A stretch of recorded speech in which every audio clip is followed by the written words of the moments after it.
సినిమాను జనాల్లోకి తీసుకెళ్లడం ఓ ఆర్ట్. అది బాగా తెలిసిన వ్యక్తి రాజమౌళి. ఆయన పబ్లిసిటీ స్ట్రాటజీలే వేరు. ఆయన క్రియేటివ్ ఆలోచనలతో ఆ రీచ్ ఎక్కడికో వెళ్ళిపోతుంది. అయితే పబ్లిసిటీలో కూడా రెగ్యులర్ గా కాకుండా కొత్త ఒరవడి తీసుకొస్తారా ఆయన. ప్రస్తుతం మహేష్ బాబుతో చేస్తున్న ఎస్ఎస్ఎంబి 29 విషయంలో ఆయన థాట్స్ అన్ని భిన్నంగా ఉన్నాయి. మామూలుగా స్టార్ హీరోల సినిమాలంటే ఎంటైర్ మీడియా అక్కడే ఉంటుంది. ఆయా ఈవెంట్లను ఛానల్స్ అన్ని ప్రమోట్ చేస్తాయి. కానీ 15న జరగబోయే గ్లోబ్ ట్రాటర్ ఈవెంట్ ను జక్కన్న ఎక్స్క్లూజివ్ జియో హాట్‌స్టార్ కు ఇచ్చేశారు. అలాగే ఈ సినిమా అప్డేట్స్ విషయంలో కూడా కొత్త ఎత్తుగడను ఫాలో అవుతున్నారు.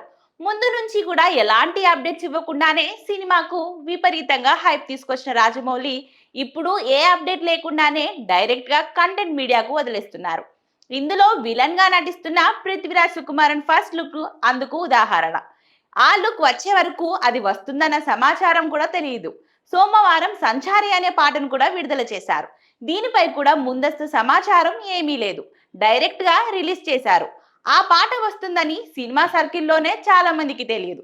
ముందు పాట యాపిల్ మ్యూజిక్ లో స్ట్రీమ్ అయింది. తర్వాత యూట్యూబ్ లో దర్శనమిచ్చింది.